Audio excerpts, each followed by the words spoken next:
কফির কাপে চুমুক দিয়ে ল্যাপটপটা যেই আকাশ অন করতে যাবে সেই সময় আকাশের মা মৃণালিনী আকাশের ঘরে ঢুকে বলল, বাবু, তুই কি অফিসের কাজে ব্যস্ত আছিস? আকাশ ল্যাপটপটা অন করতে করতে মৃণালিনীর দিকে তাকিয়ে বলে, এখন ব্যস্ত নয়, কিন্তু একটু পরে ব্যস্ত হয়ে পড়বো। আজ বসের সঙ্গে আর আমাদের অফিসে কিছু স্টাফেদের সঙ্গে একটা ইম্পর্টেন্ট মিটিং আছে। কেন মা, কিছু কি বলবে আমাকে? তাড়াতাড়ি বলো তাহলে। একটু পরে কিন্তু মিটিং শুরু হবে আমাদের অফিসের। আকাশের কথা শুনে মৃণালিনী বলে, হ্যাঁ, তোকে যে কথাটা বলার জন্য এসেছি, সে কথাটা হলো, তোর মেজমাসিকে মনে আছে? হ্যাঁ মনে আছে, কেন মনে থাকবে না?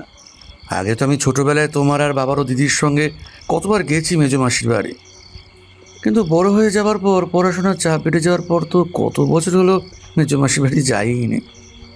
কিন্তু আজ হঠাৎ তোমার কি এমন হলো যে তুমি আমাকে মেজমাসির কথা বলছো? আকাশের প্রশ্ন শুনে মৃণালিনী হাতে ধরা খামটা আকাশকে দেখিয়ে বলল, আজ দুপুরবেলায় পিয়ন এসে আমাকে এই সাদা খামটা দিয়ে গেল। পিয়ন সাদা খামটা দিয়ে যাওয়ার পর আমি খামটা গায়ে দেখি তোর মেজো মাসি ও মেজো মেশোর নাম লেখা। খামের গায়ে রত্নার নাম লেখা দেখে আমি খামটা খুলে দেখি তোর মেজো মাসি আমার নামে একটা চিঠি লিখে পাঠিয়েছে।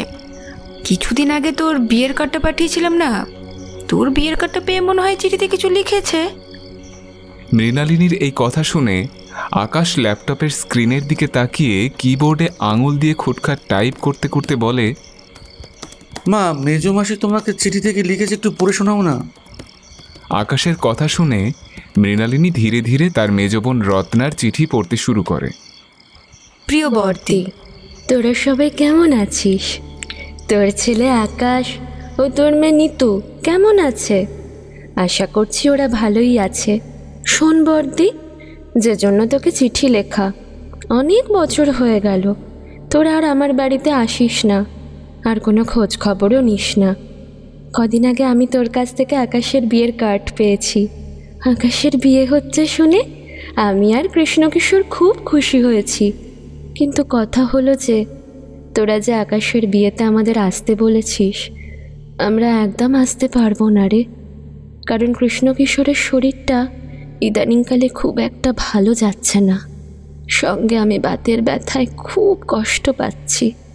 তাই তোরা যদি আকাশের বিয়ের আগে আকাশকে নিয়ে আমার বাড়িতে আসতিস তাহলে খুব ভালো হতো, কারণ ওকে বিয়ের আগে আইবুড়ো ভাতটা দিতাম, সঙ্গে ওর যে জীবনসঙ্গী হচ্ছে তার জন্য আমি একটা উপহার গড়িয়ে রেখেছি, আকাশের হাতে তুলে দিতাম।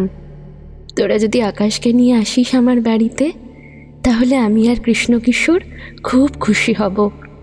ইতি, তোর মেজ বোন রত্না। নমস্কার, লোককথা ইউটিউব চ্যানেলে আপনাদের স্বাগত।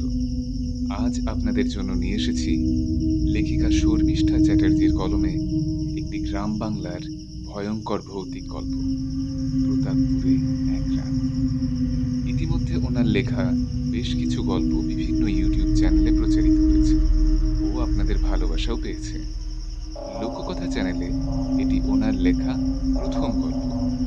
শুরু হচ্ছে আজকের গল্প, প্রতাপপুরে এক রাত। ইতি, তোর মেজো বোন রত্না। মৃণালিনী চিঠি পড়া শেষ করে আকাশকে বলে, বাবু, মেজমাসি তোর বিয়ের আগে আমাদের বারবার যেতে বলেছে, কি করি বলতো? আমার পক্ষে তো কোনো মতেই তোর বিয়ের আগে যাওয়া সম্ভব নয়, এখনও বিয়ের কেনাকাটা পড়ে রয়েছে। শোন না, বলছিলাম তুই কি অফিসের ছুটি ম্যানেজ করে একদিনের জন্য তোর মেজমাসি বাড়ি থেকে ঘুরে আসবি? মানুষটার কথা একটু রাখবি। মায়ের কথা শুনে আকাশ একটু বিরক্তি ভরা গলায় বলে, মা, আমি কি করে যাবো বলো তো মেজমাসির বাড়ি? এখন অফিসে কি কাজের চাপ চলছে তোমার ধারণা নেই। আর মেজমাসির বাড়ি কি কলকাতায় যে টুক করে যাবো আর চলে আসবো? সে তো সুদূর প্রতাপপুর গ্রামে, যেতে যেতেই 4-5 ঘন্টা সময় লেগে যাবে। আকাশকে ওইভাবে রেগে রেগে কথা বলতে দেখে মৃণালিনী ঘর থেকে বেরিয়ে যাওয়ার আগে বলে, আচ্ছা, তোকে আমি যাওয়ার জন্য জোর করব না, তুই যেটা ভালো বুঝবি সেটাই করবি। এই কথা বলে মৃণালিনী ঘর থেকে বেরিয়ে যেতে যেই যাবে আকাশ বলে ওঠে, আচ্ছা দেখছি, দাঁড়াও মা, আজকের অফিসের মিটিংয়ের শেষে বসকে বলে মেজো মাসির বাড়ি যাওয়ার জন্য ছুটি ম্যানেজ করতে পারি কিনা। ঠিক আছে? এবার খুশি তো? আকাশের কথা শুনে মৃণালিনী বলে, দেখ না, অফিসের বসকে বলে ছুটি যদি একটু ম্যানেজ করতে পারিস, একটু দেখ না।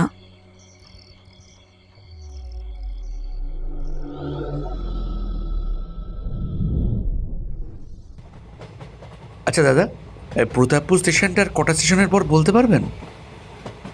আকাশের প্রশ্ন শুনে ট্রেনে আকাশের সামনের সিটে বসে থাকা মধ্যবয়স্ক লোকটা ট্রেনের জানলা দিয়ে মুখ ফিরিয়ে বলে ওঠে, এই তো এর পরের স্টেশন বিশালপুর। বিশালপুর স্টেশনের পর মধুরাঙা, তারপর প্রতাপপুর। এই ধরুন 1 ঘন্টার মধ্যে আপনি প্রতাপপুর পৌঁছে যাবেন। ও আচ্ছা আচ্ছা, আসলে আপনাকে কথাটা জিজ্ঞেস করলাম কারণ আমি এই প্রতাপপুর গ্রামে নিজে একা প্রথম যাচ্ছি, তার জন্য। আকাশের কথাটা শুনে মধ্যবয়স্ক ভদ্রলোকটা প্রশ্ন করে ওঠে, তা তুমি প্রতাপপুরে কি করতে যাচ্ছ? ঘুরতে? না না, ঘুরতে নয়, আসলে ওইখানে আমার মেজো মাসির বাড়ি। মেজো মাসি আমাকে ডেকেছেন বলে তাই যাচ্ছি। আকাশের কথা শুনে মধ্যবয়স্ক লোকটা কিছু বলে না, নীরব থাকে। এরপর মধুডাঙ্গা স্টেশন আসতেই মধ্যবয়স্ক লোকটা নেমে যায় ট্রেন থেকে। এরপর 15 মিনিট বাদে প্রতাপপুর স্টেশন আসতেই আকাশ ট্রেন থেকে প্রতাপপুর স্টেশনে নামতেই দেখে স্টেশনটা একেবারে গ্রাম্য ছোট স্টেশন। স্টেশনের মাটিটা পাকা নয়, কাঁচা। একেবারে মাটির এবড়ো খেবড়ো রাস্তা, আর কাঁচা পাকা রাস্তার কিছু জায়গায় বুনো ঝোপঝাড় গজিয়ে উঠেছে।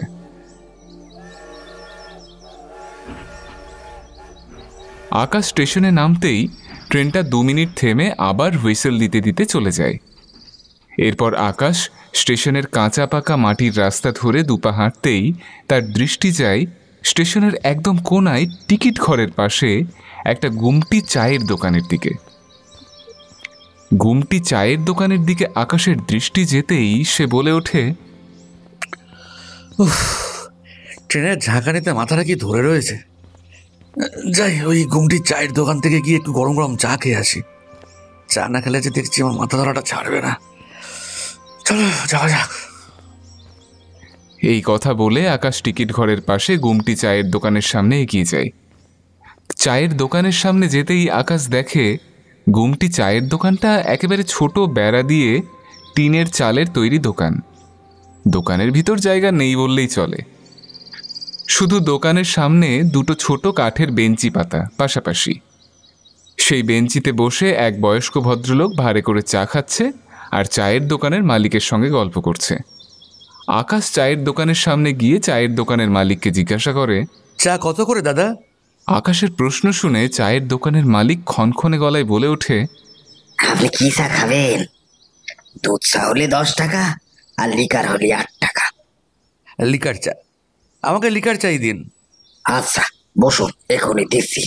এই কথা বলে চায়ের দোকানের মালিকটা চায়ের দোকানের ভিতর কাঠের টেবিলের উপর সাজানো একটা মাটির ছোট ভাঁড় হাতে তুলে নিয়ে কেটলিতে ভাঁড়ের গরম লিকার চা ঢেলে আকাশের হাতে গরম চা ভর্তি ভাঁড়টা তুলে দিতে দিতে খনখনে গলায় জিজ্ঞাসা করে, কোথা থেকে আসা হচ্ছে? এই গ্রামে আপনাকে দেখে তো নতুন মনে হচ্ছে। আকাশ চায়ের দোকানের মালিকের হাত থেকে গরম চা ভর্তি মাটির ভাঁড়টা নিয়ে তাতে চুমুক দিতে দিতে বলে, হ্যাঁ দাদা, ঠিকই ধরেছেন, আমি এই গ্রামে নতুন। আজ এক্ষুনি কলকাতা থেকে এলাম এই প্রতাপপুর গ্রামে।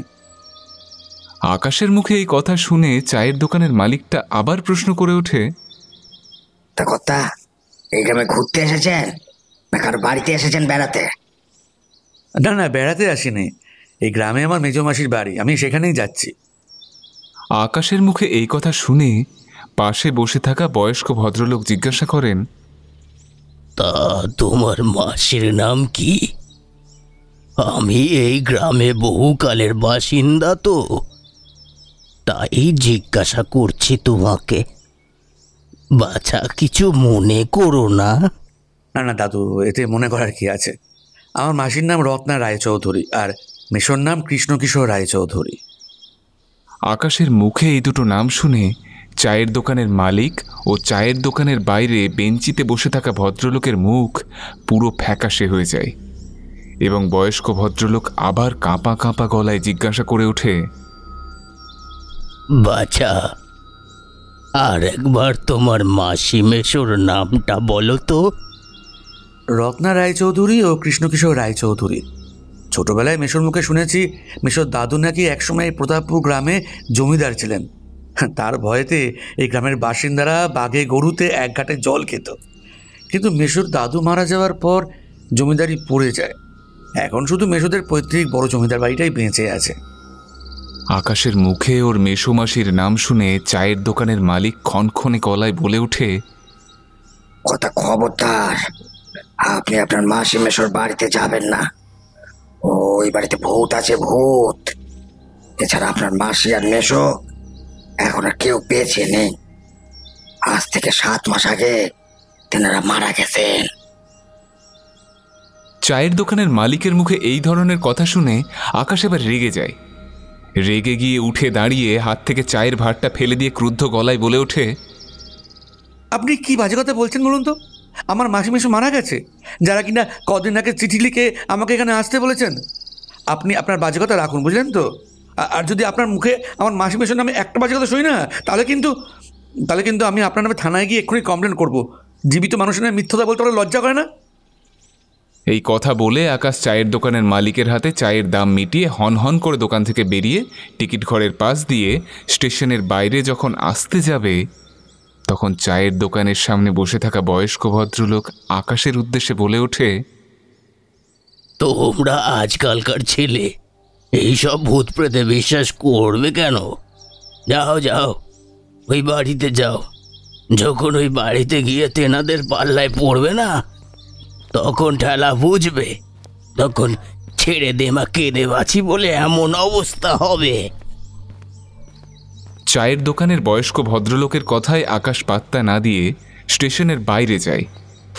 স্টেশনের বাইরে যেতেই আকাশ এদিক ওদিক চোখ ঘুরিয়ে দেখে সাইকেলের দোকানের পাশে কয়েকজন ভ্যান রিক্সা চালক দাঁড়িয়ে আছে আর নিজেদের মধ্যে গল্প করছে। সেই দিকে আকাশ এগিয়ে গিয়ে একটা রিক্সা চালককে জিজ্ঞাসা করে, আচ্ছা ভাই, এই রায়চৌধুরী ভিলাটা কোন দিকে? আমাকে সেখানে নিয়ে যাবে? আকাশ দেখল তার এই প্রশ্ন করার সঙ্গে সঙ্গে রিক্সা চালকের মুখটা কেমন যেন ভয়ে ফ্যাকাশে হয়ে যায় এবং সে কাঁপা কাঁপা গলায় বলে ওঠে, না বাবু, আমি আপনাকে চৌধুরী ভিলায় নিয়ে যেতে পারবো না। আপনি হেঁটে চলে যান। রিক্সা চালকের মুখে এই কথা শুনে আকাশ ভুরু কুঁচকে জিজ্ঞাসা করে, উফ, আজও মানে সবাই। আচ্ছা, আপনি আমাকে রায়চৌধুরী ভিলায় নিয়ে যেতে পারবেন না কেন? আপনার সমস্যাটা কি? হ্যাঁ, বেশি টাকা লাগবে? আকাশের কথাটা শুনে ওখানে দাঁড়িয়ে থাকা সব রিক্সা এবং ভ্যান চালকগুলো বেশ ভয়ার্ত গলায় বলে ওঠে, বাবু বাবু, ওই বাড়িতে ভূত আছে, ভূত। তাই আমরা কেউই আপনাকে নিয়ে যেতে পারবো না ওই বাড়িতে। কিছু মনে করবেন না, আমরা কেউই ভয়ে ওই বাড়ির ধার পর্যন্ত মারাই না, ভূত আছে বলে। আপনি বরং হেঁটে চলে যান। রিক্সা ও ভ্যান চালকগুলোর এই কথা শুনে আকাশ ওদেরকে নিয়ে যাওয়ার জন্য বেশি জোর করল না, যাতে সে পাছে কোনো ঝামেলায় না জড়ায়। শুধু ওদের উদ্দেশ্যে জিজ্ঞাসা করল, আচ্ছা, তোমাদের কাউকে আমাকে রায়চৌধুরী ভিলা পর্যন্ত নিয়ে যেতে হবে না, শুধু বলো রায়চৌধুরী ভিলাটা কোন দিকে, তাহলেই হবে আমার।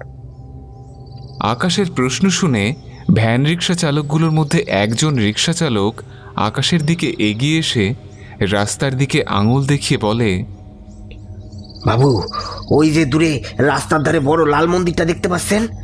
ওই মন্দিরের পাশ থেকে একটা সরু রাস্তা চলে গেছে। ওই সরু রাস্তা দিয়ে কিছুটা এগোলেই একটা বড় পুকুর পড়বে। ওই পুকুরের পাশে একটা বড় 3 তলা ভাঙা বাড়ি পড়বে। ওইটাই হইল গিয়া রায়চৌধুরী ভিলা। রিক্সা চালকের মুখ থেকে আকাশ তার মেজমাসির বাড়ির পথ নির্দেশ জেনে নিয়ে রিক্সা চালকের কথা অনুযায়ী তার মেজমাসির বাড়ির পথ অনুসরণ করে যায় এবং রাস্তায় যেতে যেতে বলে, আচ্ছা, মেজমাসির বাড়িটাকে সবাই ভূতের বাড়ি বলছে কেন? ওই বাড়িতে আবার তেনাদের বাস নেই তো? আবার তাহলে তাই মরেছি। মাঝে কোথায় পাঠালো? মাসি গো, বাঁচাও আমার। এই কথা বলতে বলতে আকাশ 5 মিনিটের মধ্যে একটা বড় ঘাট বাঁধানো পুকুর পেরিয়ে একটা গেটওয়ালা বড় 3 তলা পরিত্যক্ত ভাঙা বাড়ির সামনে এসে দাঁড়ায়। আকাশের দৃষ্টি যায় বাড়ির লোহার গেটের পাশে একটা ভাঙা দেওয়ালের দিকে। আকাশের সেই দেওয়ালের দিকে দৃষ্টি যেতেই সে দেখে ভাঙা দেওয়ালের গায়ে সাদা মার্বেল পাথরের গায়ে খোদাই করা আছে কালো কালির বড় বড় হরফে রায়চৌধুরী ভিলা। বাড়ির গেটের দেওয়ালের মার্বেল পাথরের গায়ে বাড়ির নামটা দেখে আকাশের বুঝতে অসুবিধা হলো না যে সে রিক্সা চালকের কথা অনুযায়ী সঠিক জায়গাতেই পৌঁছে গেছে। এরপর আকাশ বাড়ির ভাঙা লোহার গেটের একটা পাল্লা খুলে বাড়ির ভিতরে ঢুকে আসে আর দেখে বাড়ির সামনে যে সুন্দর বাগানটা ছিল সেই বাগানটা এখন অযত্নে ঝোপ জঙ্গলে পরিণত হয়েছে। এছাড়া আকাশ বাড়ির সামনে দাঁড়িয়ে বাড়িটার দিকে তাকাতেই দেখে ছোটবেলায় বাবা মা দিদির সঙ্গে এসে মেজমাসির যে ঝাঁ চকচকে জমিদার বাড়িটা দেখেছিল সেই জমিদার বাড়িটা এখন একটা পোড়ো বাড়িতে পরিণত হয়েছে। কারণ বাড়ির গায়ে জায়গায় জায়গায় আসল রং ও পলেস্তরা খসে গিয়ে এখন ইটগুলো দাঁত বের করে রয়েছে। এছাড়া সেই দাঁত বের করা ইটের গায়ে অনেক জায়গায় লতা পাতা ও নানান গুল্ম জাতীয় গাছ গজিয়ে উঠেছে। বাড়ির আসল সৌন্দর্যটাই নষ্ট করে দিয়েছে। এরপর আকাশ বাড়ির সামনে বুনো ঝোপঝাড়গুলো কোনো রকমে ধীরে ধীরে পেরিয়ে একতলার লম্বা খোলা দালানে গিয়ে তারপর চিৎকার করে তার মেজমাসিকে ডাকতে থাকে। ও মাসি, মাসি, আরে কোথায় তুমি? আরে তাড়াতাড়ি এইদিকে আসো, দেখে যাও তোমার আকাশ এসেছে তোমার বাড়িতে এত বছর পর, আর তোমার চিঠিতে লেখা কথাও রেখেছে। আকাশ বার দুয়েক ডাকার পর হঠাৎ আকাশের পিছন দিক থেকে একটা খনখনে মেয়েলি গলা শোনা যায়। আকাশ, তুই এসেছিস এতদিন পর? তোর এই মেজমাসির কথা এত বছর পর মনে পড়লো? পিছন দিক থেকে একটা খনখনে মেয়েলি গলার আওয়াজ ভেসে আসতেই আকাশ খানিকটা ভয়ে থতমত খেয়ে যায় ঠিকই, কিন্তু নিজের ভয়টাকে কিছুটা সামলে নিয়ে পিছন ফিরে বাগানের দিকে তাকাতেই দেখে তার মেজমাসি বাগানের ঠিক মাঝখানে দাঁড়িয়ে আছে আর তার দিকে স্থির দৃষ্টিতে তাকিয়ে হাসছে। আকাশ তার মেজমাসিকে বাগানের মাঝখানে দাঁড়িয়ে থাকতে দেখে দালান থেকে দৌড়ে বাগানে নেমে মেজমাসির কাছে ছুটে যায়। ছুটে গিয়ে মেজমাসির পায়ে হাত দিয়ে প্রণাম করতে করতে বলে, হ্যাঁ মাসি, এত বছর পর তোমার কাছে এসেছি, রাগ করো না। কিন্তু কি করবো বলো, বড় হয়ে যাওয়ার পরে এত কাজের চাপ বেড়ে যায় জীবনে যে নিজেদের প্রিয় আত্মীয়স্বজনদের কাছে যাওয়াই হয়ে ওঠে না এই কাজের চাপের জন্য। বাপ রে বাপ। তা তুমি আর মেসো কেমন আছো?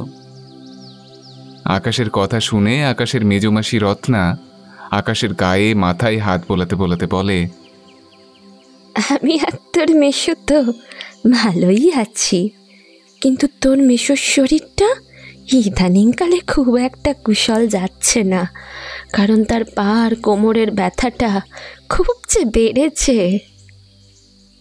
আকাশ লক্ষ্য করল তার মেজমাসি তার গায়ে মাথায় হাত বোলাতে বোলাতে যখন কথা বলছিল তার হাত যেন বরফের মতো কনকনে ঠান্ডা। আকাশ তার শরীরে মাসির ঠান্ডা হাতের স্পর্শ অনুভব হতেই জিজ্ঞাসা করে, মাসি, তোমার হাত এত ঠান্ডা কেন বরফের মতো? আর এই পৌষ মাসের কনকনে শীতে তুমি গায়ে সোয়েটার বা চাদর কিছু দাওনি কেন? আকাশের প্রশ্ন শুনে আকাশের মেজমাসি মৃদু হেসে বলে, আকাশ, আমার এখন আর ঠান্ডা গরম কিছুই লাগে না বলে তাই গায়ে কিছু দিইনি রে। আকাশ তার মাসির এই অদ্ভুত ধরনের কথা শুনে কিছুটা অবাক হয় ঠিকই, কিন্তু বিষয়টাকে বেশি গুরুত্ব দেয় না, এড়িয়ে যায়। সূর্য ধীরে ধীরে পশ্চিম দিগন্তে ঢলে আসছে দেখে রত্না বলে ওঠে, এই আকাশ, সন্ধে হয়ে আসছে, চল ঘরে চল। বেশিক্ষণ বাইরে দাঁড়িয়ে থাকলে তোর আবার ঠান্ডা লেগে যাবে। সামনে তোর বিয়ে না, ঠান্ডা লেগে গেলে মুশকিলে পড়বি তখন তুই আবার। এই কথা বলে রত্না আকাশের হাতটা ধরে বাড়ির ভেতরে নিয়ে যায়। রত্না আকাশের হাতটা ধরতেই আকাশের মনে হলো যেন তার হাতে বরফের সাঁড়াশি দিয়ে কেউ চেপে ধরেছে, কারণ তার মেজমাসির হাতটা এতটাই বরফের মতো কনকনে ঠান্ডা ছিল। এরপর আকাশ যখন একতলার দালান পেরিয়ে একতলা সিঁড়ি দিয়ে দোতলায় উঠতে যায় তখন দেখে সিঁড়িটা পুরো ঘুটঘুটে অন্ধকার। কোথাও একটা ইলেকট্রিকের আলো বা কেরোসিনের হ্যারিকেনের আলো জ্বলছে না। অন্ধকার সিঁড়ি দিয়ে উঠতে উঠতে তার মাসিকে একটু বিরক্তি ভরা গলায় জিজ্ঞাসা করে, আচ্ছা মাসি, সিঁড়িতে একটাও বাল্ব লাগাওনি কেন বলো তো? একটা আলো নিয়ে আসুন, আমি যে চোখে কিছু দেখতেই পাচ্ছি না। উফ! আকাশের প্রশ্ন শুনে রত্না হো হো করে হেসে উঠে বলে,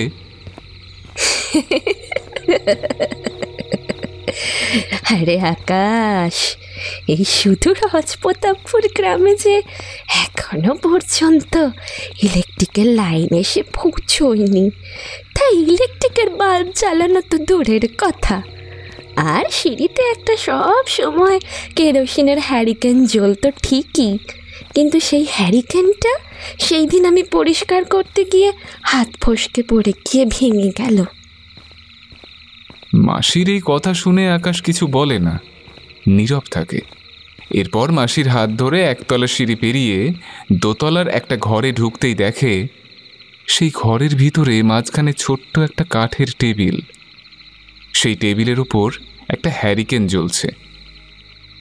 হ্যাঁ, হ্যারিকেন জ্বলছে ঠিকই, কিন্তু সেটা খুব মৃদুভাবে, পুরো ঘরটাকে আলোকিত করতে পারছে না একেবারেই।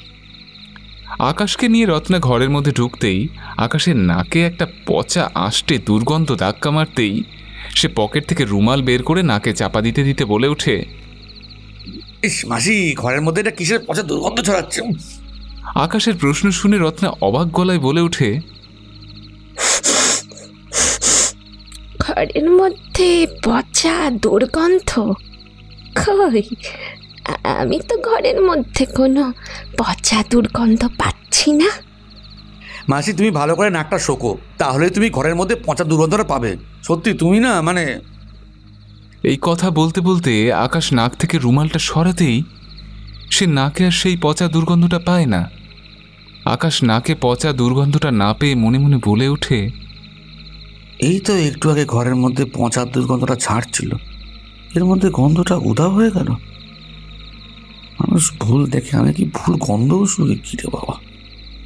আকাশ যখন মনে মনে এই কথা বলছিল, ঠিক সেই সময় আকাশ পিছন থেকে একটা ঘর ঘরে বয়স্ক মানুষের গলা শুনতে পায়।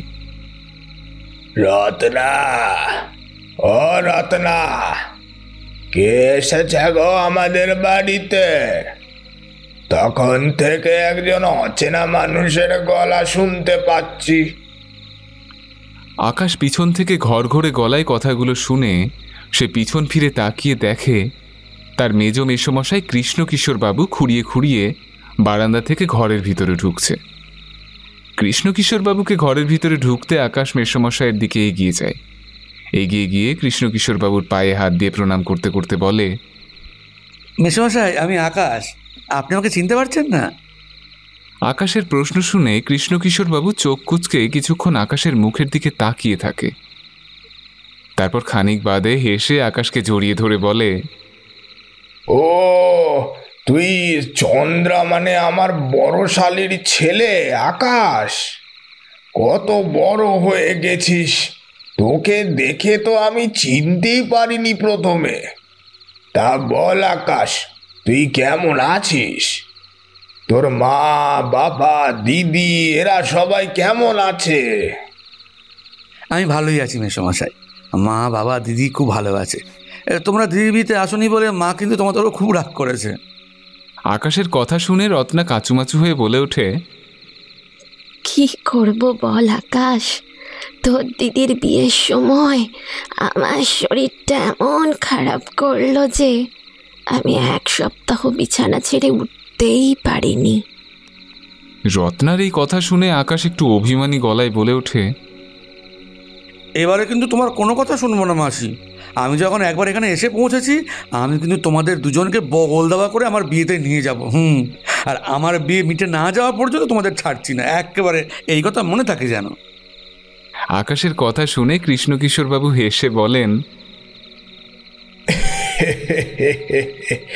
সে পরে দেখা যাবে। এখন এত দূর থেকে এতটা পথ জার্নি করে এসেছিস, একটু বসে বিশ্রাম নে দেখিনি। কৃষ্ণকিশোর বাবু আকাশকে এই কথা বলে রত্নার দিকে তাকিয়ে বলে, ও গো গিন্নি, ছেলেটা এতটা পথ জার্নি করে এসেছে, সন্ধেবেলায় ওর কিছু জল খাবারের ব্যবস্থা করো। এক্ষুনি করছি। এই আকাশ, তুই মিশোর সঙ্গে বসে গল্প কর, আমি একটু রান্নাঘর থেকে আসছি। এই কথা বলে রত্না হনহন করে হেঁটে রান্নাঘরের দিকে চলে যাচ্ছিল। হঠাৎ আকাশের দৃষ্টি যায় রত্নার পায়ের দিকে। মেজমাসির পায়ের পাতার দিকে দৃষ্টি যেতেই ঘরে জ্বলা হালকা কেরোসিনের মৃদু আলোয় বিস্ফারিত দৃষ্টিতে চেয়ে দেখে তার মেজমাসির পায়ের পাতা দুটো যেন সাধারণ মানুষের মতো নয়, কেমন যেন উল্টো দিকে ঘোরানো। অন্ধকার আলো আধারী ঘরের মধ্যে এইরকম একটা ভয়ঙ্কর দৃশ্য দেখে আকাশ ভয়ে চমকে ওঠে ঠিকই, কিন্তু সেটা কৃষ্ণ কিশোরবাবুর সামনে প্রকাশ না করে স্বাভাবিক থাকার চেষ্টা করে আকাশ। ও কৃষ্ণ কিশোরবাবুর সাথে গল্প করতে লাগে। আকাশ কৃষ্ণ কিশোরবাবুর সঙ্গে গল্প করতে করতে একটা অদ্ভুত জিনিস খেয়াল করল। তার মাসি যে রান্নাঘরে গেছে তার জন্য খাবার আনতে, রান্নাঘর থেকে কোনো বাসন কোসনের ঠুংঠাং আওয়াজ বা রান্না বান্না করার কোনো আওয়াজ তো শোনা যাচ্ছে না। সারা বাড়িটা জুড়ে কেমন যেন অদ্ভুত নিস্তব্ধতা, যেন সে কোনো এক ভুতুরে রাজবাড়িতে বা শ্মশান ভূমিতে বেড়াতে এসেছে। সারা বাড়ির কোথাও একটা আলো জ্বলছে না, বা অন্য কোনো মানুষের চলাফেরার কোনো আওয়াজ নেই, কোলাহলের কোনো আওয়াজ নেই পর্যন্ত। আকাশ ঘরের চারিদিকে তাকাতে তাকাতে কৃষ্ণ কিশোরবাবুকে জিজ্ঞাসা করে, আচ্ছা মেশো, তুমি আর মাসি কি একাই এখন এই বড় বাড়িতে থাকো?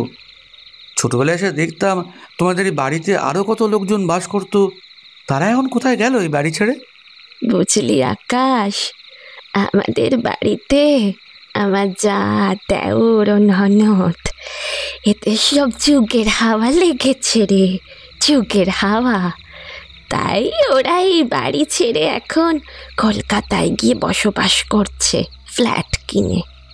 আমি আর মেশো যুগের পরিবর্তন হওয়ার সঙ্গে সঙ্গে নিজেদের পরিবর্তন করতে পারিনি বলে আমরা এই বাড়ির মায়া ত্যাগ করে কোথাও যেতে পারিনি। এখনো এই বাড়ির মায়া আগলে আমরা দুই বুড়ো বুড়ি পড়ে রয়েছি রে। এই কথা বলতে বলতে রত্না একটা বিরাট বড় কাঁচের ট্রেতে কিছু খাবার নিয়ে ঘরে ঢোকে। তারপর আকাশের দিকে এগিয়ে এসে আকাশের সামনে সেই ছোট কাঠের টেবিলটার উপর হাতে ধরা কাঁচের খাবারের ট্রেটা রেখে আকাশের দিকে তাকিয়ে বলে, এই আকাশ, মেসোমশাইয়ের সঙ্গে পরে গল্প করবি। তোর জন্য সন্ধেবেলায় জল খাবার এনেছি রে, খেয়ে নে দেখিনি। কত রাস্তা জার্নি করে এসেছিস, খিদেও তো পেয়ে গেছে তোর। রত্নার কথা শুনে আকাশ মুখ নিচু করে লজ্জিতভাবে বলে, হ্যাঁ সে তো পেয়েছে মাসি। এই কথা বলে আকাশ তার সামনে ছোট টেবিলের উপর রাখা মাসির আনা খাবারের ট্রেটার দিকে তাকাতেই দেখে ওই কাঁচের ট্রের উপর একটা মাঝারি ধরনের আর একটা কাঁচের প্লেট। সেই প্লেটের উপর বড় বড় গরম গরম ফুলকো ফুলকো কড়াইশুঁটির কচুরি, তার সঙ্গে ছোলার ডাল আর সাদা সাদা দইয়ের আলুদম। এছাড়া আর একটা ছোট প্লেটে দুটো বড় বড় মতিচুরের লাড্ডু, উপরের লাল কেশর দেওয়া। খাবারগুলো দেখে আকাশ বলে ওঠে, ও মাসি, এই তুমি কি কাণ্ড করেছো? এত সব খাবার সন্ধ্যাবেলায় খাওয়া যায় নাকি? আকাশের কথা শুনে রত্না বেশ কড়া গলায় বলে ওঠে,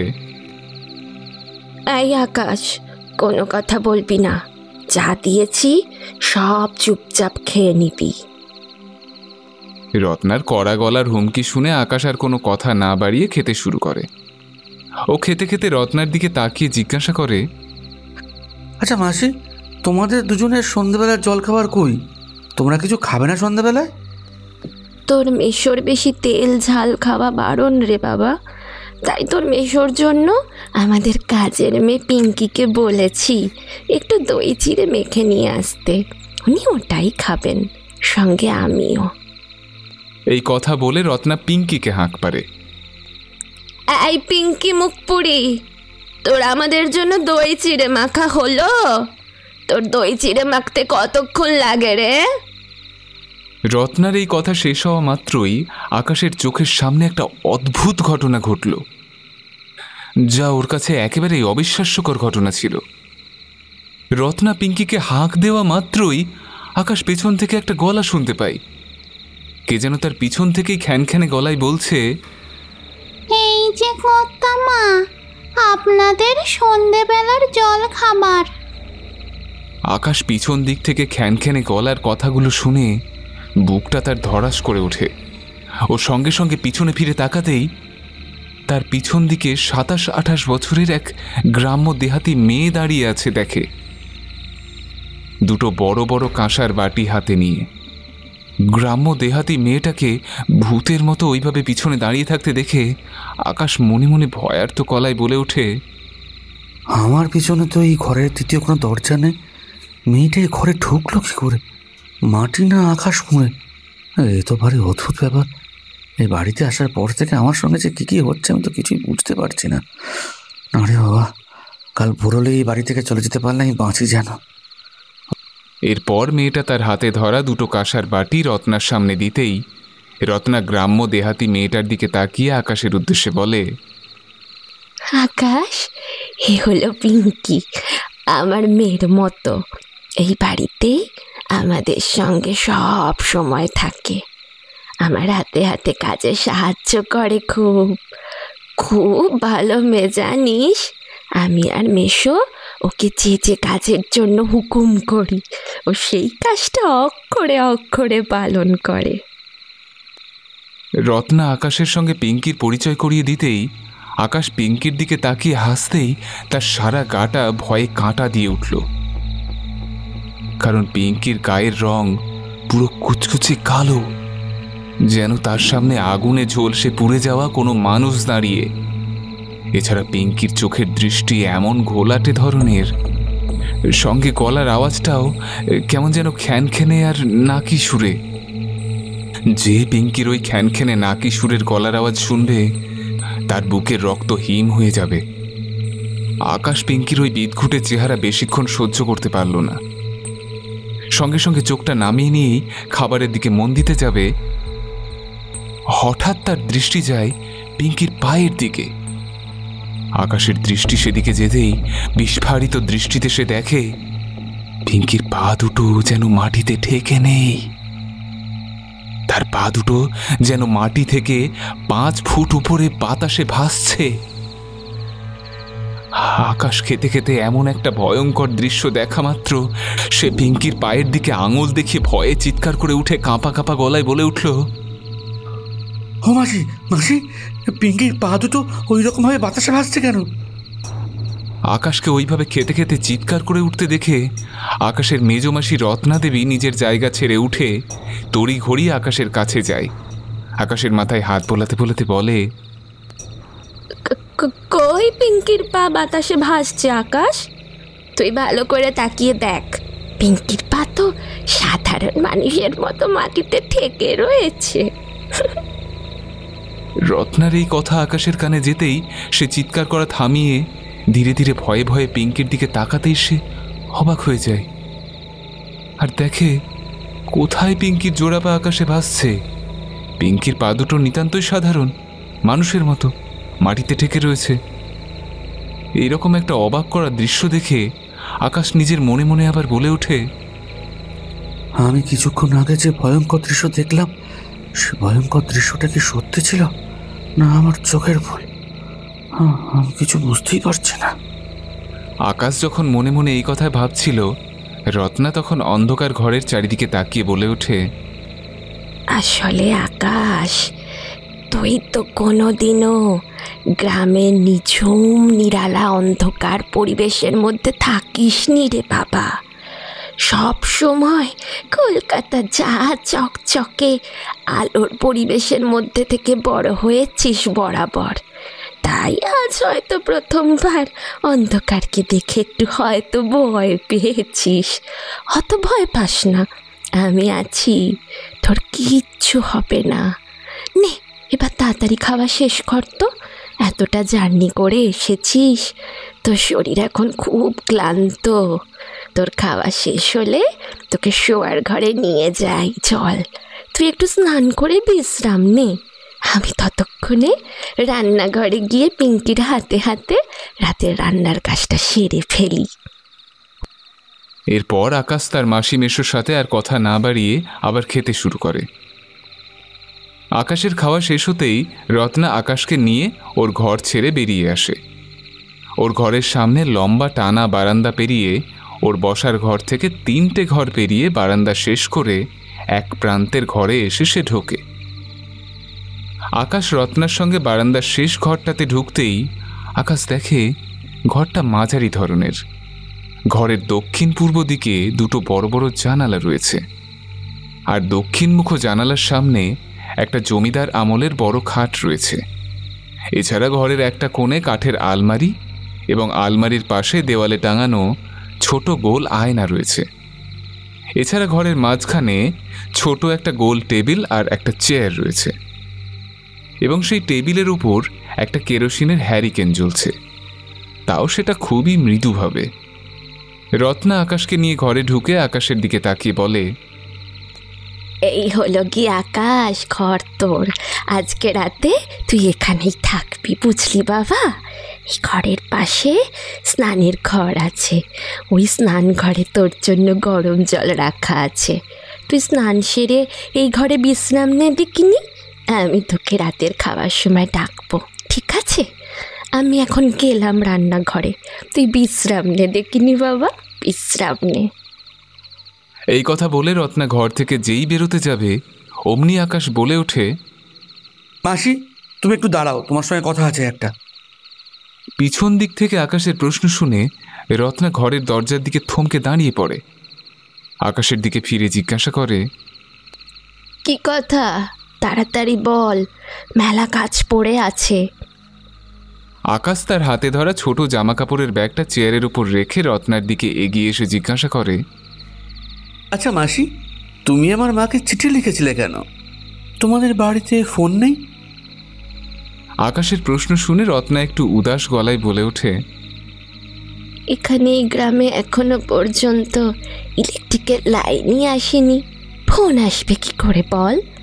আর তোদের কলকাতায় অলিতে গলিতে যেমন ফোনের দোকান আছে, এখানে সেই রকম ফোনের দোকান নেই রে বাবা।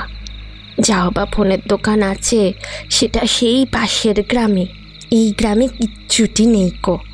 তুই বল আকাশ, পাশের গ্রামে রোজ রোজ কে ফোন করতে যাবে? তোর মেয়ে সদ্য শরীরের ওই অবস্থা, আজ আছে কাল নেই, তাই ওই অসুস্থ মানুষটাকে রেখে আমি এখন আর কোথাও বেরোই না রে। রত্নার কথা শুনে আকাশ কিছু বলে না। এরপর রত্না ঘর থেকে বেরিয়ে যেতেই আকাশ ঘরটা ঘুরে ফিরে দেখছিল। দেখতে দেখতে আকাশ ঘরটার পূর্ব দিকের জানালার সামনে আসতেই সেই খোলা জানালা দিয়ে আকাশের আপনা আপনি দৃষ্টি চলে যায় বাড়ির পেছনের একটা কাঁঠাল গাছের দিকে। কাঁঠাল গাছের দিকে দৃষ্টি যেতেই আকাশে ফুটে ওঠা পূর্ণিমার গোল রূপলি চাঁদের আলোয় জানালা দিয়ে সে যা দেখে তা হলো ওই কাঁঠাল গাছের একটা মোটা ডালে তার মেসোমশাই গলায় দড়ি বেঁধে ঝুলছে ঠিকই, কিন্তু তার শরীরটা যেন আগুনে পুড়ে ঝলসে কালো হয়ে গেছে। অন্ধকার আলো আধারী ঘরের জানালা দিয়ে এরকম একটা ভয়ঙ্কর দৃশ্য দেখা মাত্র আকাশ তার পকেটের মোবাইল ফোনটা বের করে ফোনের ফ্ল্যাশ লাইটটা জ্বালিয়ে ঘরের কোণে কাঁঠাল গাছের দিকে আলোটা ফেলতেই আকাশ দেখে কোথায় কাঁঠাল গাছে সেই মোটা ডালে তার মেসোমশাই গলায় দড়ি দিয়ে ঝুলছে। কোথাও তো কেউ নেই। সেই মোটা ডালে একটা বড় কালো হুতুম প্যাঁচা হুপ হুপ করে ডাকছে। আকাশের ঘরের জানালা দিয়ে এরকম অবাক করা দৃশ্য দেখে সে খানিকটা ভয় পেয়ে যায়, কিন্তু নিজের ভয়টাকে কিছুটা সামলে নিয়ে আবার চোখের ভ্রম ভেবে বিষয়টাকে এড়িয়ে যাওয়ার চেষ্টা করে। এরপর ব্যাগ থেকে টাওয়েল ও রাতের পোশাক বের করে ঘরের পাশের বাথরুমে যায়। ও বাথরুম থেকে ফ্রেশ হয়ে বেরিয়ে এসে শরীরটা খুব ক্লান্ত বিধ্বস্ত লাগছিল বলে আকাশ বিছানায় এসে শুয়ে পড়তেই তার দু চোখের পাতা জুড়ে গভীর ঘুম নেমে আসে।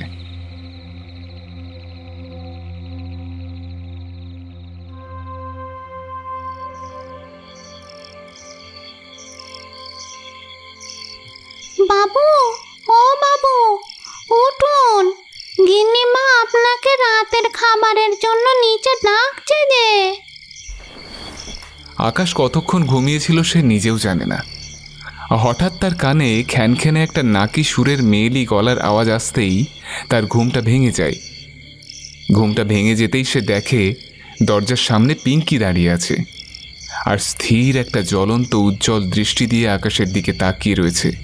পিঙ্কির ওই জ্বলন্ত উজ্জ্বল দৃষ্টি দেখে আকাশের ভয়ে বুকের ভেতরটা হিম শীতল রক্তের স্রোত বয়ে যেতে থাকে। আকাশ পিঙ্কির ওই জ্বলন্ত উজ্জ্বল দৃষ্টি সহ্য করতে না পেরে সঙ্গে সঙ্গে চোখটা নামিয়ে নেয়। তারপর ঘর থেকে বেরিয়ে পিঙ্কির সঙ্গে নিচে রাতের খাওয়া দাওয়া খেতে যায়। আকাশ যখন দোতলার বারান্দা ধরে পিঙ্কির সঙ্গে নিচে যাচ্ছিল, হঠাৎ সেই সময় আকাশের দৃষ্টি যায় পিঙ্কির দিকে। পিঙ্কির দিকে আকাশের দৃষ্টি যেতেই সে ভয়ে চমকে ওঠে পিঙ্কিকে দেখে। কারণ সে কিছুক্ষণ আগে বসার ঘরে ছোটখাটো যে পিঙ্কিকে দেখেছিল, সেই পিঙ্কি এখন অদ্ভুতভাবে তাল গাছের মতো লম্বা হয়ে গেছে, আর তার পায়ের পাতা দুটো সাধারণ মানুষের মতো নেই, উল্টো দিকে ঘোরানো। আর পিঙ্কি যে কিছুক্ষণ আগেই মাথার উপর সুন্দর করে বিনুনি বেঁধে রেখেছিল, সেই বিনুনি খুলে গিয়ে তার মাথায় লম্বা লম্বা চুল খুলে গিয়ে পৌষের ঠান্ডা কনকনে বাতাসে এলোমেলোভাবে উড়ছে। পিঙ্কির এই ভয়ঙ্কর পৈশাচিক রূপ আকাশ সহ্য করতে না পেরে সঙ্গে সঙ্গে চোখটা বন্ধ করে নেয়। তারপর কিছুক্ষণ পরে আকাশ চোখ মেলে তাকাতেই দেখে কোথায় সেই পৈশাচিক রূপ আবার সব স্বাভাবিক অবস্থায় ফিরে এসেছে।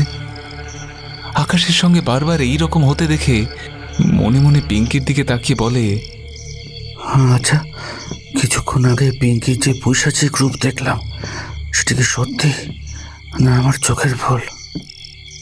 আকাশ মনে মনে এইসব কথা ভাবতে ভাবতে সিঁড়ি দিয়ে নিচে নেমে খাবার ঘরে পৌঁছেই দেখে খাবার ঘরে বিরাট বড় খাবার টেবিল।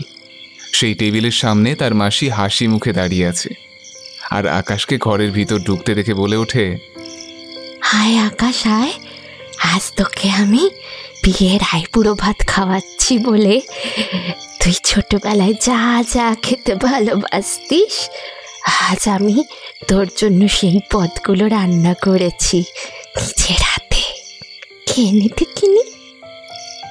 রত্নার কথা শুনে আকাশ খাবারের টেবিলের সামনে যেতেই দেখে কাঁসার বড় বগি থালার মাঝখানে সরু সাদা চালের ধোঁয়া ওঠা গরম গরম ভাত, আর ভাতের চারিদিকে গোল করে সাজানো 5 রকম ভাজা।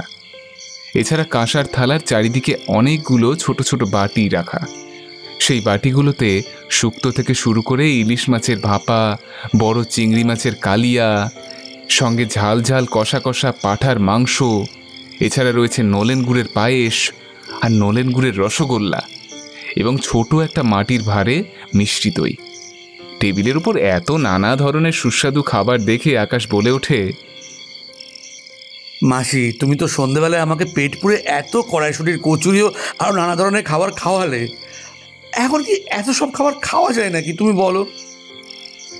আকাশের কথা শুনে রত্না বলে ওঠে, ওই তো তোকে সন্ধেবেলা ওইটুকু মাত্র খাবার দিয়েছিলাম, ওই খেয়েই তোর পেট ভরা আকাশ?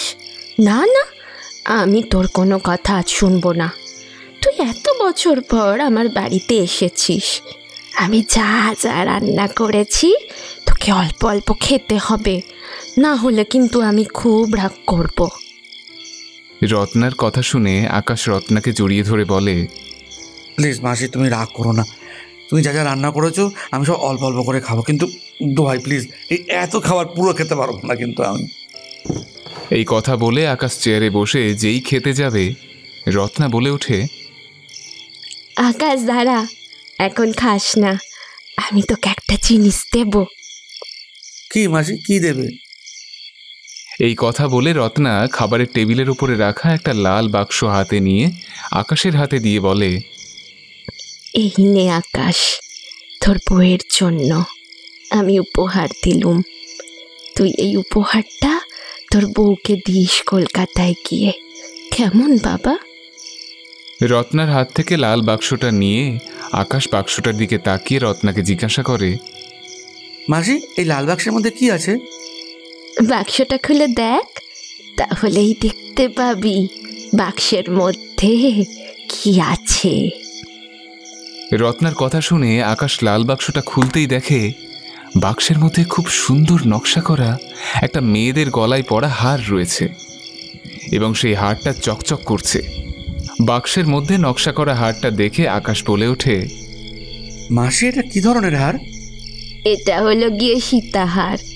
তোর মেশো আমাদের প্রথম বিবাহ বার্ষিকীর সময় এই হারটা আমাকে দিয়েছিল।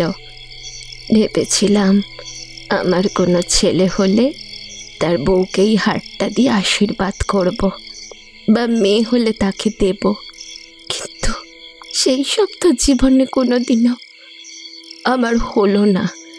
তাই মরার আগে এই হারটা তোর বউকে দিলাম আমি।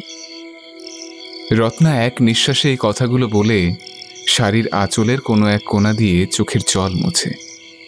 আকাশ রত্নার চোখে জল দেখে কিছু বলে না, শুধু বলে, মাসি তুমি কিছু চিন্তা করো না। তুমি আজ যে উপহারটা ভালোবেসে আমাকে আর আমার স্ত্রীকে দিচ্ছ, সেই উপহারটা আমরা দুজনে সারা জীবন ধরে আগলে রাখার চেষ্টা করব। এই তোমাকে ছুঁয়ে কথা দিলাম। এরপর আকাশ যেই খাওয়া দাওয়া শুরু করতে যাবে, তার মেসোমশাই কৃষ্ণকিশোর বাবুকে দেখতে না পেয়ে রত্নার দিকে তাকিয়ে জিজ্ঞাসা করে, মাসি মেশো আমাদের সঙ্গে খাবে না? আকাশের প্রশ্ন শুনে রত্না মৃদু হেসে জবাব দেয়, তোর মেসোমশাই তো তেল ঝাল খাওয়া বারণ রে বাবা, আর শরীরটা অসুস্থ বলে উনি তাড়াতাড়ি খেয়ে অনেকক্ষণ শুয়ে পড়েছেন। রত্নার এই কথা শুনে আকাশ কিছু বলল না, খাওয়াই মন দিল। এরপর আকাশ তাড়াতাড়ি রাতের খাওয়া দাওয়া সেরে নিয়ে শরীর খুব ক্লান্ত লাগছিল বলে নিজের ঘরে গিয়ে শুয়ে পড়ে ঠিকই, কিন্তু কিছুতেই যেন আকাশের ঘুম আসতে চাইল না। শুধু তার মনে হচ্ছে চোখ বন্ধ করলেই তার মুখের সামনে কেউ ঝুঁকে পড়ছে আর সমানে ঠান্ডা নিঃশ্বাস নিচ্ছে। আকাশের এরকম বার তিনেক মনে হতেই চোখ খুলে বিছানার উপর উঠে বসলো আকাশ। এদিক ওদিক দেখে নেওয়ার চেষ্টা করে তার সঙ্গে কে এরকম করছে, কিন্তু আকাশ ঘরের মধ্যে তাকে ছাড়া দ্বিতীয় কাউকেই দেখতে পায় না। আকাশ তখন নিজের মনের ভুল ভেবে শুয়ে ঘুমিয়ে পড়ে। পরে আকাশ কতক্ষণ ঘুমিয়েছিল সে নিজেও জানে না। হঠাৎ তার চোখে মুখে কি একটা যেন উপর থেকে তরল জিনিস পড়তেই তার ঘুমটা ভেঙে যায়। ঘুমটা ভেঙে যেতেই আকাশ তার মুখ চোখে হাত বোলাতে বোলাতে বলে, আর মুখের চোখে কি একটা জল মতো জিনিস উপর থেকে পড়লো না? এই কথা বলতে বলতেই আকাশ তার মুখ থেকে হাতটা সরিয়ে নিয়ে চোখের সামনে মেলে ধরতেই সে তার হাতের মধ্যে যা দেখে তা হলো কিছুটা জায়গায় লাল কালচে রক্ত লেগে। আকাশ তার হাতে লাল কালচে রক্ত লেগে থাকতে দেখে সে ধীরে ধীরে উপর দিকে মুখ তুলে তাকাতেই তার দুই চোখ বিস্ফারিত হয়ে যায় এবং সঙ্গে সঙ্গে সেই বিস্ফারিত চোখে চেয়ে দেখে মেজমাসি রত্না ঘরের কড়িবর্গা সিলিং থেকে গলায় ফাঁস লাগিয়ে ঝুলছে। আর গলায় ফাঁস লাগানোর জন্য তার মাসির জিভটা মুখগহ্বর থেকে বেরিয়ে এসেছে। জিভটা দাঁতের সঙ্গে ঘষা খেয়ে জিভ থেকে কালচে লাল রক্ত টপ টপ করে পড়ছে। এছাড়া চোখের মণি দুটো চোখের কোটর থেকে ঠেলে বাইরে বেরিয়ে এসেছে। মাঝরাতে ঘরের মধ্যে এরকম ভয়ঙ্কর হাড় হিম করা দৃশ্য দেখে আকাশ সঙ্গে সঙ্গে লাফিয়ে বিছানা থেকে নেমে ঘরের দরজা খুলে দোতলার বারান্দা দিয়ে দৌড়ে নিচের তলায় যেই নামতে যাবে, সিঁড়ির মুখে যেতেই আকাশের পাটা কিসে যেন একটা আটকে যায়। আটকে যেতেই সে হুড়মুড়িয়ে সেটার উপর পড়ে। সেই জিনিসটা দেখে আকাশ ভয়ে চমকে ওঠে, 2-3 হাত ছিটকে পড়ে যায়, কারণ যে জিনিসটার ঘাড়ে সে পড়েছিল সেটা পিঙ্কির মৃতদেহ। কে বা কারা পিঙ্কির সারা শরীরটাকে ফালা ফালা করে কেটে ছিঁড়ে সিঁড়ির উপর ফেলে রেখে দিয়েছে। দোতলার সিঁড়ির মুখে এরকম একটা ভয়ঙ্কর রক্তারক্তির দৃশ্য দেখে আকাশ কোনো রকমে পিঙ্কির কাটা ছেঁড়া দেহটাকে টপকে সিঁড়ি দিয়ে হনহন করে একতলায় নামতে থাকে। আর সিঁড়ি দিয়ে নামতে নামতে কার যেন চিৎকারের আওয়াজ শুনতে পায় পিছন দিক থেকে। আকাশকে যেন চিৎকার করে কাঁদতে কাঁদতে সে বলছে,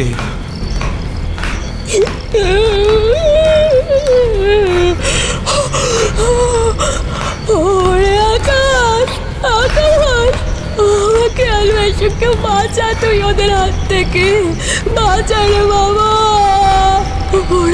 ওরা যে আমাদের মেরে ফেললো রে, আমাদের মেরে ফেললো, বাঁচা আমাদের। কোথায় গেলি আকাশ, আমাদের বাঁচা।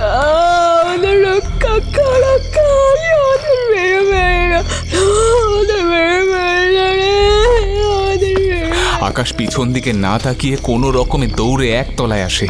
এরপর হাঁপাতে হাঁপাতে একতলা লম্বা দালান পেরিয়ে বাগানে নেমে আসে। তারপর ছুটতে ছুটতে সেই বাগানের গেটের দিকে যেতেই বাগানের গেটের সামনে যে বড় পেয়ারা গাছ ছিল, সেই পেয়ারা গাছের সামনে দিয়ে যেতে গিয়ে আকাশ তার কপালে জোরে কি যেন একটা ধাক্কা খেলো। সে কপালে হাত দিয়ে ওই পেয়ারা গাছের নিচে বসে পড়ে হাঁপাতে থাকে। তারপর খানিকটা সময় পার হয়ে যেতেই আকাশ ধীরে ধীরে মাথা তুলে গাছের দিকে তাকাতেই চমকে উঠল। সেই গাছের দিকে তাকাতেই সে দেখে তার মেসোমশাই কৃষ্ণকিশোরবাবু ওই পেয়ারা গাছের একটা ডালের সঙ্গে গলায় ফাঁস লাগিয়ে ঝুলছে ঠিকই, কিন্তু সন্ধেবেলায় দোতলার জানলা দিয়ে যে দৃশ্য সে দেখেছিল, সেই রকমভাবে তার সারা শরীরটা আগুনে ঝলসে পুড়ে যাওয়ার জন্য তার শরীরের প্রত্যেকটা চামড়া খসে খসে পড়ছে মোমবাতির মতো। আকাশ কৃষ্ণকিশোরবাবুর এই ভয়ঙ্কর রূপ সহ্য করতে না পেরে পড়ি কি মরি করে ছুট লাগালো দিক বিদিক জ্ঞানশূন্য হয়ে। তারপর আকাশ কতক্ষণ ছুটেছিল সে নিজেও জানে না। হঠাৎ এক সময় পথের এক পাশে অজ্ঞান হয়ে পড়ে যায়।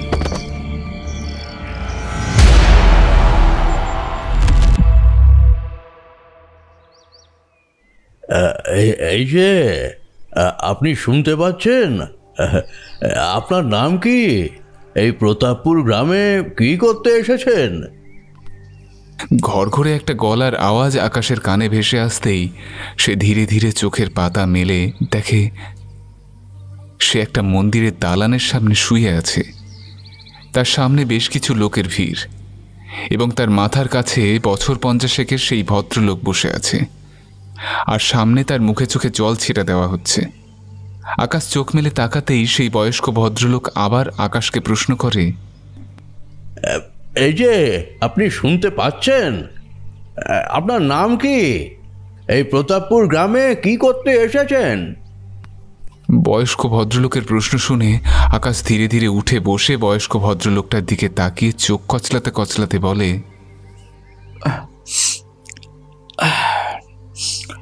আমার নাম আকাশ মজুমদার। আপনি কে?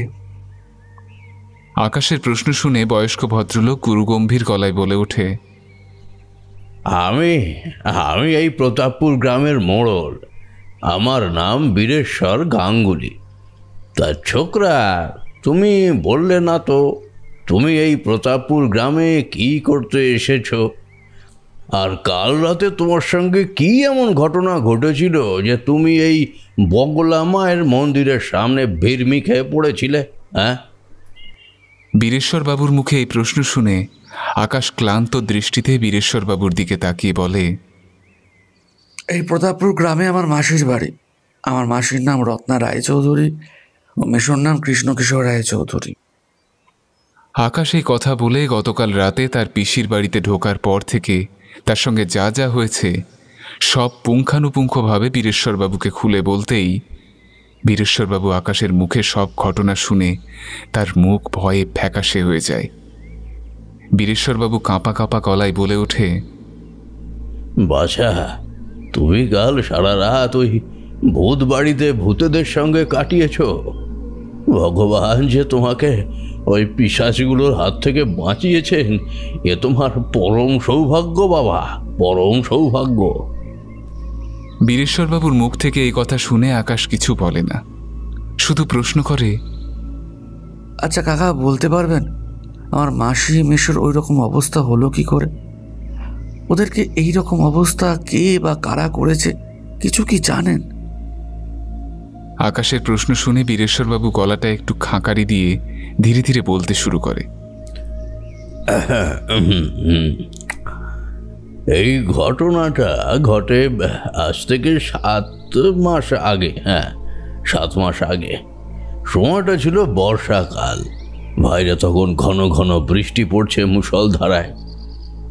এইরকমই এক বর্ষামুখর রাতে রায়চৌধুরী ভিলা থেকে তোমার মেসো মাসি ও আরও কয়েকজন লোকের চিৎকারের আওয়াজ শোনা যায়। সেই সঙ্গে শোনা যায় হাতাহাতির আওয়াজও। বেশ কয়েক ঘন্টা ধরে এটা শোনা গেছিল, আমার আজও মনে আছে। যাই হোক, তো রায়চৌধুরী ভিলা থেকে অচেনা লোকের চিৎকার চেঁচামেচির আওয়াজ শুনে আমরা গ্রামের বাসিন্দারা ঠাউর করতে পারি যে রায়চৌধুরী কর্তা আর গিন্নিমা নির্ঘাত ডাকাত বা কোনো গুন্ডাদের দলের পাল্লায় পড়েছে। রায়চৌধুরী ভিলা থেকে চিৎকার চেঁচামেচির আওয়াজ শুনে আমরা গ্রামের বাসিন্দারা ভয়ে সেই দিন কেউই নিজেদের বাড়ি থেকে বেরোয়নি। সবাই আমরা ভয়ে জড়সড় হয়ে বাড়ির ভিতরে নিজেদেরকে আটকে রেখেছিলাম। পরদিন সকাল হতেই আমরা গ্রামের বাসিন্দারা মিলে রায়চৌধুরী ভিলায় যাই গতকাল রাতে কি হয়েছে দেখার জন্য। কিন্তু রায়চৌধুরী ভিলার বাগানের গেট দিয়ে ঢুকতেই আমরা গ্রামের বাসিন্দারা সবাই ভয়ে আঁতকে উঠি। এই কথা বলতে বলতে বীরেশ্বরবাবু থেমে যেতেই আকাশ বলে ওঠে, থেমে গেলেন কেন কাকা? বলুন, আপনারা বাগানের গেট দিয়ে ঢুকে কি এমন জিনিস দেখেছিলেন যে আপনারা ভয়ে আঁতকে উঠলেন সকলে?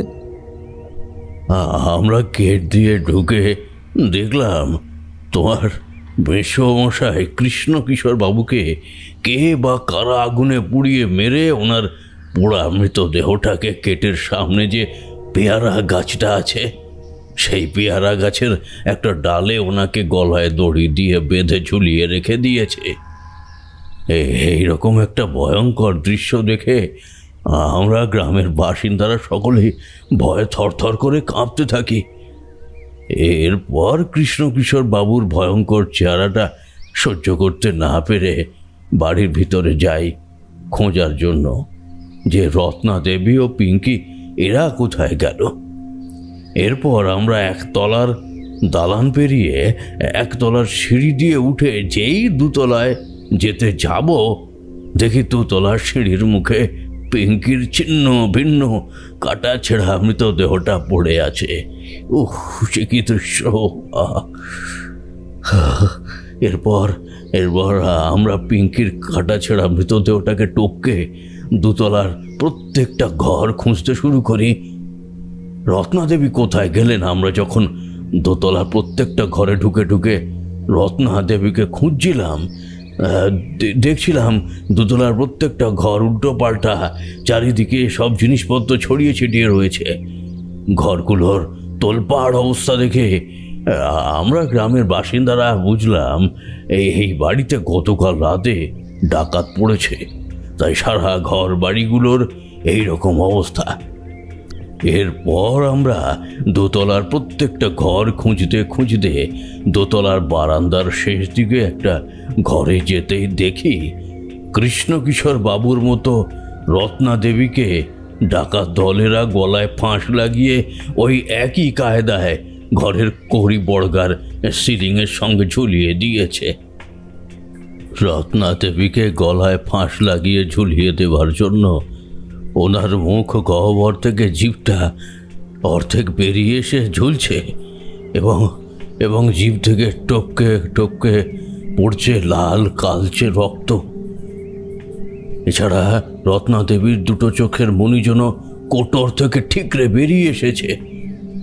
আমরা গ্রামের বাসিন্দারা তিনজনের এই রকম ভয়ঙ্কর মৃতদেহের চেহারা সহ্য করতে না পেরে সঙ্গে সঙ্গে মৃতদেহগুলোকে ওই বাড়ির ভিতর থেকে উদ্ধার করে শ্মশানে নিয়ে গিয়ে সৎকার করে ফেলি। রায়চৌধুরী ভিলায় এইরকম একটা ভয়াবহ মর্মান্তিক দুর্ঘটনা ঘটে যাওয়ার 1 মাস পর থেকেই প্রত্যেক দিন রাতে ওই বাড়ির ভিতর থেকে কাদের যেন কান্নার আওয়াজ ও চিৎকারের আওয়াজ শোনা যায় আজও। কে বা কারা যেন চিৎকার করতে করতে কাঁদতে কাঁদতে বলছে,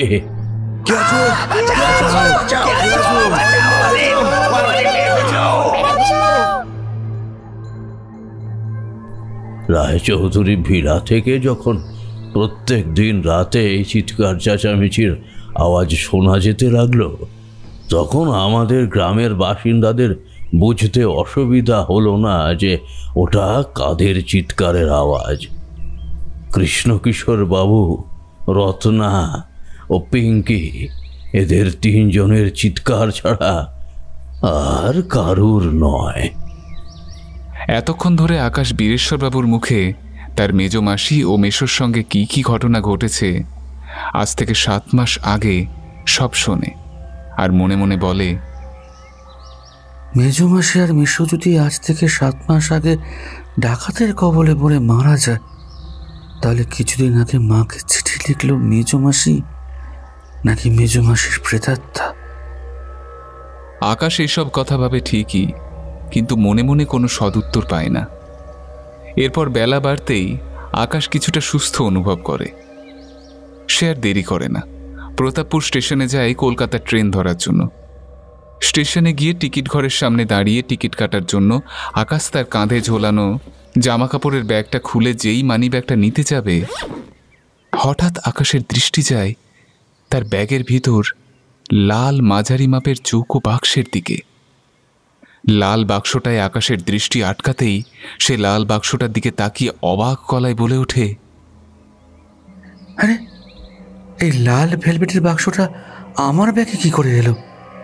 আমি তো বাড়িতে ব্যাগ গোছানোর সময় এইরকম কোনো বাক্স ব্যাগে ঢোকায়নি।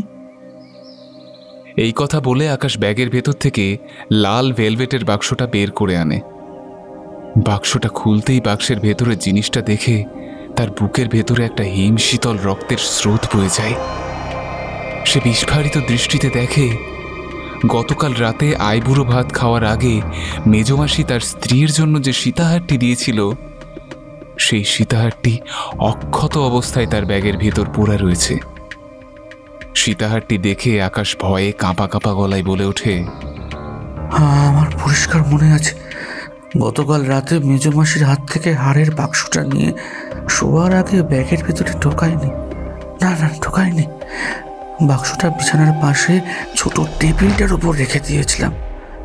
কিন্তু ব্যাগের ভিতরে কয়েনের বাক্সটা এলো কি করে? এ তো ভারী অদ্ভুত ঘটনা।